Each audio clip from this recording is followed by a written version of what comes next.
So I watched a video recently by Schaffrillas Productions on every Disney animation movie ranked, and I'd have to admit that I loved it. I've been watching this guy since his Shrek the Third analysis, and I think his content is overall very neat. But watching this Disney ranking of his, I came across a specific placement which I do think he overlooked a little, and that was Dinosaur. No, I'm just kidding, that movie is a joke. What I meant to say before I got compelled to attempt a poorly constructed joke about one of the worst Disney movies was that I think he treated Bambi a bit too harshly. Now, this video isn't to diss Shafe or to put blame on him for disagreeing with me, because by God does that annoy me when someone lays down an opinion and another person ruthlessly torments them about it for weeks. I just think that more people should hear what I have to say about this movie and why I think that it's a genius work of art. I cannot stress enough about how much I do not want to make enemies for having an opinion about something. Anyways, let's get to Bambi. I think that this movie is one of the deepest and subtly impactful animated movies I've ever seen in my life. I grew up watching Bambi, so obviously there might be some nostalgia there, but even if I were to remove all of that, my enjoyment and overall opinion of the movie wouldn't really change. It's just such a rich experience that nostalgia doesn't really play into that much, if at all. Let's start off with discussing the movie's most impressive aspects, the music and animation. Like, how was this movie made in 1942? Just how?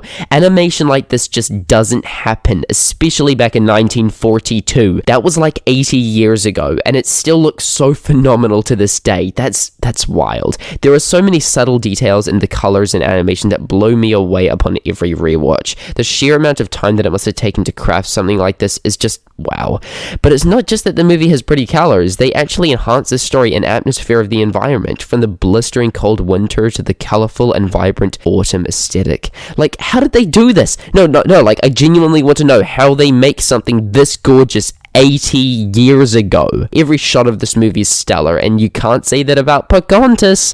Wow. What amazing animation. And looking at this movie, I wouldn't even be able to tell that these visuals are 80 years old. Timeless. Just timeless. Then there's the music, which I don't really have a whole lot to say about. It's just truly remarkable, some of the sequences that this movie displays.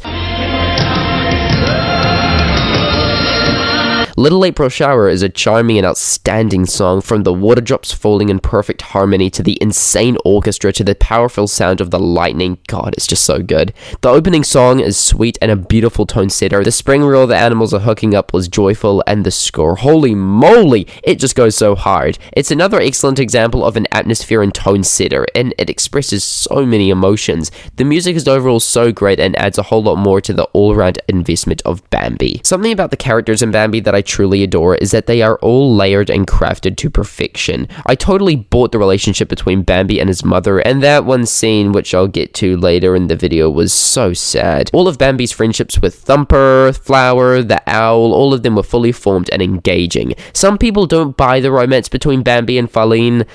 I'm not one of them. The sequence where Farlene was trying to flirt with Bambi when they were kids was so funny, charming, cute, you know, all that jazz. The situation was hilarious because Bambi was having none of this. He ain't no simp.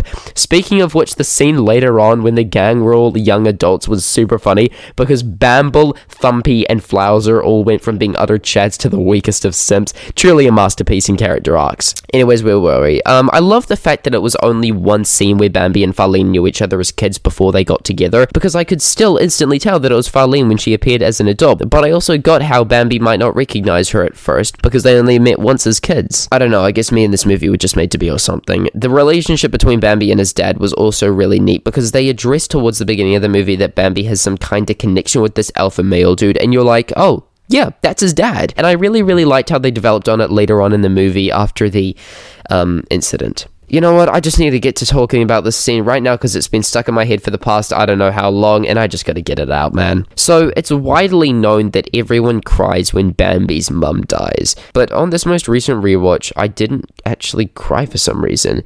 I wasn't overwhelmed or any of the sort. Instead, I just felt nothing but sheer emptiness. My heart had completely eviscerated, and I just felt nothing. It was when Bambi's dad appeared after Bambi had been searching for her that really planted the nail in the coffin. His dad just says, "Your mother can't be with you anymore." Also, I thought that maybe I should bring this up. Man as the villain for the movie, I actually thought that was kind of neat. I'm sorry, Shafe. Like, it actually made sense for us to be villains towards animals, and that scene where Man was introduced was not only insanely intense, but it also fed right through to this scene right here. It's remarkable how this movie is able to display so much emotion within its 70-minute runtime, whether it be joy, heartbreak, charm, or discovery. I find it to be incredible how they were able to craft such a near-perfect slice-of-life animated movie back in the 1940s.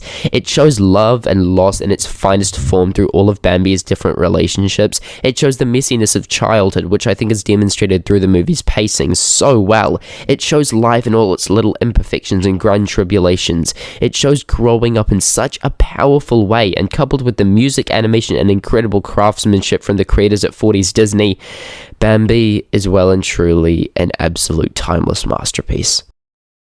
Thanks for watching, guys. I decided to keep this video reasonably short so I could get it out as soon as possible, but even so, I think I brushed over mostly every main part that there is to talk about. Also, it shouldn't really matter if Schaffrillas Productions doesn't like a movie that I like, or vice versa, because even though he's possibly the best movie reviewing channel on YouTube and definitely my favorite, it shouldn't make his or my opinion any more valid. I like Bambi and he doesn't. That's fine. I can certainly live with that. One more thing though, Bambi trying and failing to walk was not only a very, very cute scene, but it also accurately portrays we as the average citizen trying to live our everyday life. Truly incredible. See you later, you bunch of chumps.